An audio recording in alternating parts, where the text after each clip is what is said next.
जय हिंद दोस्तों जैसा कि आपको पता ही है कि डिफेंस पेंशनर्स की बैंकों से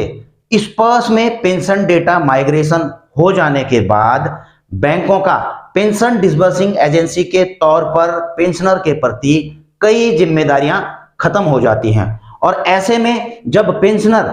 अपनी पेंशन से संबंधित कुछ समस्याओं को लेकर के बैंक में जाते हैं तो बैंक के द्वारा उन्हें साफ कह दिया जाता है कि आपका जो संपर्क है अब जो है पीसीडीए स्पर्श से है। पेंशन संबंधित सभी ग्रीवांस आपके पीसीडीए स्पर्श से ही सॉल्व होंगे। और इसके अलावा भी पेंशनर के क्लेम प्रोसेस के लिए बैंक पेंशनर से पीसीडीए स्पर्श के द्वारा लिखा हुआ एनओसी मांगती है। तो पेंशनर को आ रही इन समस्याओं को देखते हुए पीसीडीए ने बैंकों को कुछ निर्देश जारी किए हैं। स्पर्श पेंशनर्स को ना हो दिक्कत, हैज नो एनओसी। जी हाँ दोस्तों, हालांकि मैं आपको इसके बारे में जो है पहले भी एक वीडियो में बता चुका हूं, लेकिन दोस्तों ये दिक्कतें अभी भी आ रही हैं, इसलिए मैं आपको यह वीडियो लेकर के आया हूं और यह जानकारी लेकर के आया हूं। और दोस्तों जो ये निर्देश दिए गए हैं बैंकों को, इसका पीडीएफ भी मैं आपको मुहैया करवा दूंगा, ताकि अगर आपके साथ भी कुछ इस प्रकार की समस्याएं आए तो आप इस सर्कुलर को बैंकों को दिखा सकते हैं और आसानी से वहां पर अपना क्लेम सेटल कर सकते हैं। तो आप दोस्तों यहां पर देख रहे हैं सर्कुलर नंबर 228, और यह जो है पीसीडीए ने जो है the manager CPPC all public sector oblique private bank, यानी कि सभी बैंकों के सीपीपीसी को भेजे हैं, चाहे वो प्राइवेट हैं चाहे वो पब्लिक सेक्टर बैंक हैं। और इसका सब्जेक्ट क्या है दोस्तों, और दोस्तों देखिए जो मैं आपको बताने जा रहा हूं इसके एक एक पॉइंट को ध्यान से सुनना, ताकि जानकारी के अभाव में आपको बैंकों में किसी दिक्कत का सामना ना करना पड़े। तो सब्जेक्ट आप इसका देख ही रहे हैं, procedure for obtaining no objection certificate to withdraw the amount from the pension account. अब देखिए पीसीडी ने यहां पर कहा है कि जब से डिफेंस पेंशनर्स का बैंकों से माइग्रेशन होकर के स्पर्श में पेंशन चला गया है तो पेंशनर्स की तरफ से कई प्रकार की ग्रीवांस हमें प्राप्त हो रही है, जिसमें से एक यह है कि बैंकों के द्वारा यदि जो है किसी पेंशनर्स की डेथ हो जाती है तो जो उनके फैमिली पेंशनर्स हैं, जो उनके नॉमिनी हैं, जो उनके उत्तराधिकारी हैं, हायर हैं, तो उनको जो पेंशनर के खाते में अमाउंट है वह क्लेम नहीं किया जा रहा है और उनसे जो है पीसीडीए स्पर्श के एनओसी मांगी जा रही है। अब यहां पर ये लिखते हैं कि हमने इस मामले को देखा, उसको एग्जामिन किया और इसके लिए कुछ नियम बनाए हैं, कुछ प्रोसीजर बनाए हैं, ताकि पेंशनर की डेथ के बाद जो अमाउंट उनके खाते में पड़ा हुआ है उनको फैमिली पेंशनर्स या फिर उनके हायर या फिर नॉमिनी आसानी से निकाल सकें, उनको किसी प्रकार की दिक्कत ना हो। और उन्होंने यह इंस्ट्रक्शन जो है सीपीपीसी को भेजे हैं। अब वो प्रोसीजर क्या बताया गया है बैंकों को, दोस्तों इस चीज को देखिए। नंबर ए में आप देख रहे हैं कि where family pension is being sanctioned oblique paid through spurs after report of death of pensioner, family pensions, any excess amount disbursed after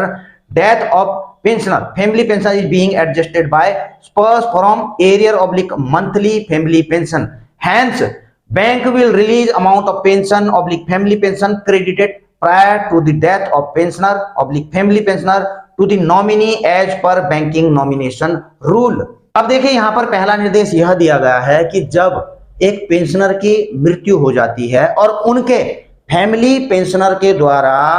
स्पर्श में डेथ रिपोर्ट कर दी जाती है और इनिशिएट फैमिली पेंशन कर दी जाती है, तो ऐसे में जो है जो भी एक्सेस अमाउंट पेंशनर के खाते में डाला गया है पीसीडीए स्पर्श की तरफ से, तो वह जो है स्पर्श पीसीडीए के द्वारा एडजस्ट किया जाएगा। इसमें बैंकों का कोई रोल नहीं है। यानी कि पेंशनर की मृत्यु के बाद भी अगर उनके अकाउंट में कोई पेंशन आई है तो ऐसी अमाउंट को जो है पीसीडीए स्पर्श के द्वारा जो फैमिली पेंशन जिन्होंने लेना है तो उनकी पेंशन से जो है एडजस्ट किया जाएगा। इसलिए बैंकों को निर्देश दिए जाते हैं कि bank will release amount of pension oblique family pension credited prior to death of pensioner oblique family pensioners, यानी कि फैमिली पेंशनर या पेंशनर की अगर मृत्यु हो जाती है, जब जिस दिन उनकी मृत्यु होती है, जिस महीने में उनकी मृत्यु होती है, तो उससे पहले जो उनको पेंशन मिली है तो उसको बैंकों के द्वारा रिलीज कर दिया जाए उनके नॉमिनी को as per banking nomination rule. तो बैंकों को उनके नॉमिनी से पीसीडीए स्पर्श के द्वारा कोई भी एनओसी नहीं मांगनी है, बल्कि नॉमिनेशन रूल के हिसाब से जो है उनका जो भी अमाउंट खाते में पड़ा हुआ है उनकी डेथ से पहले का, वह उनको क्रेडिट कर दिया जाए उनके नॉमिनी को। और फैमिली पेंशन के केस में दोस्तों, तो फैमिली पेंशन यदि स्पर्श के through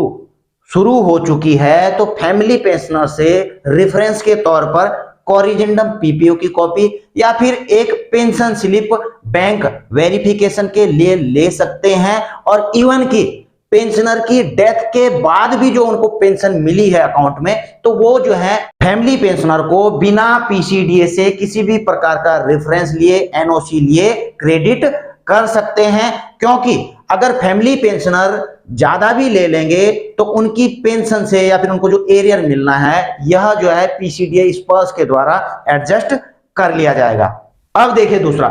in case where family pension is not being sanctioned और no eligible family member to receive family pension is available in Sparsh, bank will release amount which was credited in bank account of deceased pensioner family pensioner prior to month of death of pensioner oblique family pensioner. This will be done as पर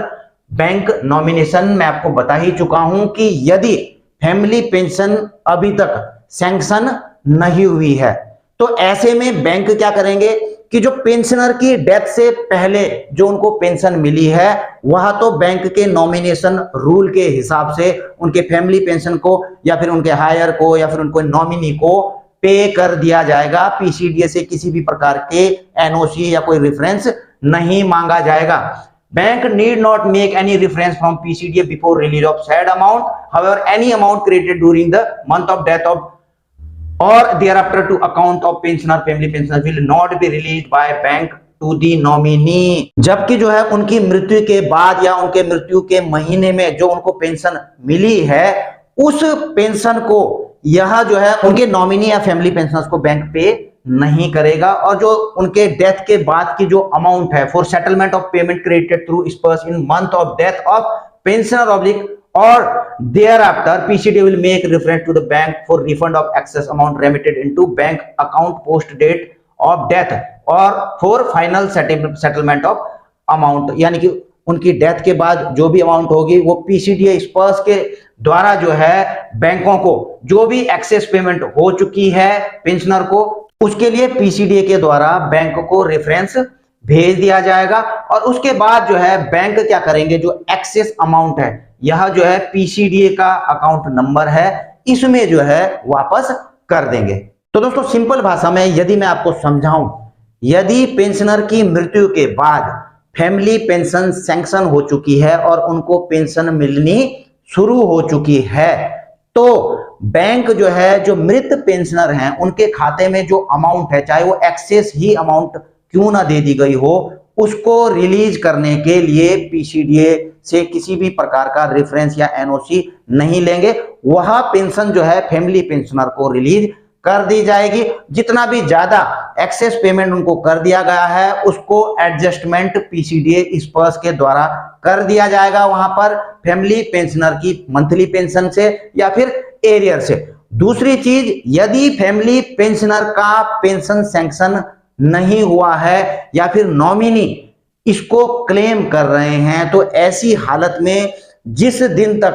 pensioner की मृत्यु होती है उस दिन तक से पहले जितना भी अमाउंट पेंशनर के खाते में था तो बैंक नॉमिनेशन रूल के हिसाब से जो है वह पैसा उनके नॉमिनी, उनके हायर या फिर फैमिली पेंशनर को बिना किसी एनओसी या पीसीडीए के रेफरेंस के रिलीज कर देंगे। तो दोस्तों आई होप कि आपको वीडियो यह समझ में आई होगी। और दोस्तों इस लेटर की कॉपियां मैं अपने टेलीग्राम के ग्रुप में डाल दूंगा। डिस्क्रिप्शन में अगर आप जाएंगे तो मेरे टेलीग्राम ग्रुप का वहां पर आपको लिंक मिल जाएगा, आप उसको ज्वाइन कर सकते हैं और वहां पर से इसको डाउनलोड